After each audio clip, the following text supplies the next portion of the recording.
नमस्कार, कैसे हो आप लोग। मैं आशा करता हूं कि आप लोग स्वस्थ और खुश होंगे। लेकिन आप अपने आप को स्वस्थ और खुश रखने के लिए जो आयुर्वेद का जो सिद्धांत हम बताते हैं, जो नियम बताते हैं, उसका अनुसरण आप लोग ज़रूर करें अपने जीवन में। तो निश्चित रूप से आप स्वस्थ भी रहेंगे और खुश भी रहेंगे। मुझे पूर्ण विश्वास है कि जब आप अपने इतने वैल्यूएबल टाइम देकर यह वीडियो देखते हैं तो निश्चित रूप से यह करते होंगे। तो ईश्वर आपको डेफिनेटली स्वस्थ और खुश रखेंगे। दूसरी नंबर बात कि YouTube के माध्यम से जो आप इतने सुंदर सुंदर कमेंट करते हैं, उसके लिए मैं आपको दिल से धन्यवाद करता हूं। वो मुझे बहुत ही इंस्पायर करता है। आज हम उसी कड़ी में एक ऐसे आयुर्वेद का सूत्र बताने जा रहे हैं जिसको अगर आप फॉलो करते हैं तो निश्चित रूप से आप किसी भी पैथी में किसी भी रोग का ट्रीटमेंट ले रहे हो, आपका जो क्योरिंग एफिशिएंसी है वो बढ़ जाएगा। मतलब आप जल्दी स्वस्थ हो जाएंगे। और इसको अगर फॉलो करते हैं, अनुसरण करते हैं, तो आप लंबे समय तक स्वस्थ रहेंगे बिना कोई बीमारी की। आपकी आयु जो है दुगनी हो जाएगी। आपको सुन के तो कैसा लगा कि वो कौन सा सूत्र है जिससे दुगनी हो जाएगी? जी हाँ, आज हम बात करने वाले हैं उसी के बारे में। जैसा कि अब आप जानते भी होंगे कि मेजॉरिटी ऑफ पर्सन जो खाना खाते हैं, जो भोजन करते हैं, भूख से नहीं करते हैं। वो खाना इसलिए खाते हैं कि टाइम हो गया है, खाते हैं। ऑफिस का टाइम हो गया है तो खाना खा लेते हैं। लंच में सब कोई लंच कर रहा होता है तो लंच कर लेते हैं। डिनर का टाइम हो गया है तो डिनर कर लेते हैं। कहीं बाहर जाना है, बाहर फिर मिलेगा कि नहीं खाना, फिर खाना खा लेते हैं। कुछ लोग तो ऐसा करते हैं कि चलो भूख तो नहीं है लेकिन ये बर्बाद हो जाएगा तो फिर खा लेते हैं। आपने कभी सोचा है इसके बारे में? भूख नहीं लगी है फिर भी आप खाना खाते हैं, इसका मतलब क्या हुआ? इसका मतलब है कि आपके शरीर को डिमांड नहीं है उस चीज़ को, फिर भी आप खाना खा रहे हैं। मतलब आपके शरीर का जो इनर ऑर्गन है, वो जो डाइजेस्टिव सिस्टम है, जो जिसको पाचन का काम है, वो पाचित करने के लिए आपके अन्न को रेडी नहीं है, फिर भी आप ज़बरदस्ती देते हैं। आप इमेजिन कीजिए कि अगर आप इंटरेस्टेड नहीं है कोई काम को करने के लिए और अगर आपको इम्पोज किया जाता है कि ये काम आपको करना है, तो क्या आप उतनी एफिशिएंसी से वो काम को कर पाएंगे? क्या उसको काम को आप उतने दक्षता से कर पाएंगे? बिल्कुल नहीं कर पाएंगे। तो यही चीज़ होता है कि जब हम बिना भूख बिना एपेटाइट के खाना खाते हैं, वो हमारे शरीर में जाके विष बनता है।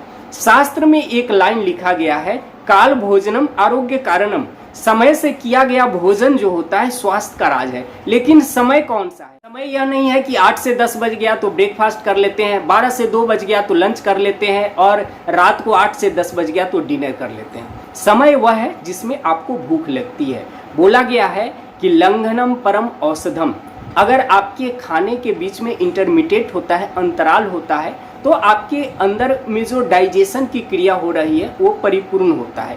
इसलिए आप उसको टाइम जरूर देखिएगा।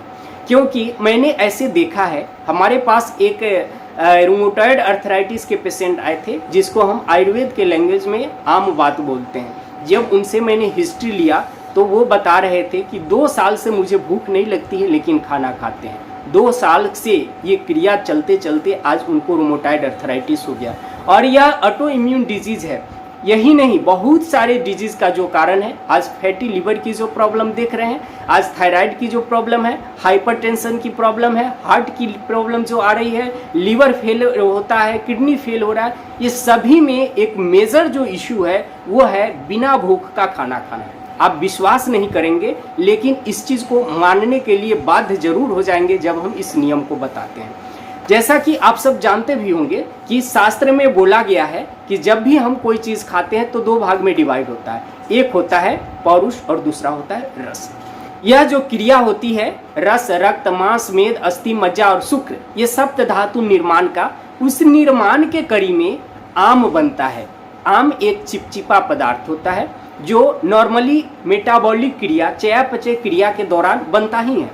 लेकिन जब आप यह काम बिना भूख के आप खाते हैं तो ये जो आम है, ये जो टॉक्सिन है, आपके शरीर में अधिक मात्रा में बनने लगता है। और जब यह अधिक मात्रा में आम बनेगा और जहाँ भी ब्लड के थ्रू ये सर्कुलेट होगा, जहाँ भी जाएगा और जिस ऑर्गन में जाके ये डिपॉजिट होता है, उस ऑर्गन की बीमारी ये उत्पन्न करता है। जैसे यह जाकर अगर लीवर में डिपॉजिट होता है तो फैटी लिवर, हेपेटोमेगेली, अगर ये किडनी में जाता है तो किडनी की बीमारी होगी, हार्ट में जाएगा तो हार्ट की बीमारी होगी।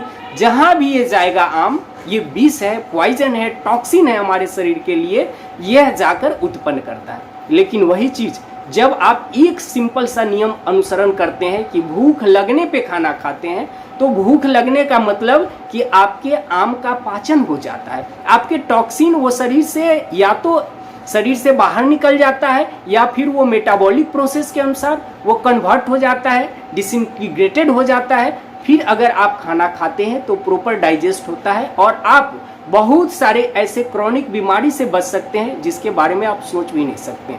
कितना सिंपल नियम है, कितना साधारण नियम है। तो आज से नहीं, अभी से आप कोशिश करिए कि एक ही नियम अपनाइए कि भूख लगने पे खाना है, भूख लगने पे ही खाना है, चाहे टाइम कितना हो उससे मतलब नहीं है। भूख नहीं है तो नहीं खाएंगे। लेकिन मैंने तो इतना इजीली कह दिया, लेकिन आपके जीवन में इस चीज़ को अडॉप्ट करना इतना आसान नहीं है। घर वाले आपको छोड़ेंगे नहीं, बोलेंगे खाने का टाइम है, कैसे नहीं खाओगे, भूख नहीं है, 2 रोटी खा लो, 1 रोटी खा लो, ऐसा जरूर कहेंगे आप। तो आप क्या करेंगे? आपके लिए मैं ऑप्शन देता हूँ। आपके लिए ऑप्शन क्या है कि जब भूख नहीं है, आप कोशिश करिए कि ऐसे चीज़ खाए जो हमको आम को भी पाचन करे और डाइजेशन को भी इम्प्रूव करे। उसके लिए आप ऐसे डाइजेस्टिव कार्मिनेटिव चीज़ जो आयुर्वेद में बताया गया है वैसी चीज़ का फॉलो करिए और लिक्विड डाइट लीजिए, हल्का लीजिए, जिससे आम कम से कम बने और आप लंबे समय तक स्वस्थ रह सकें।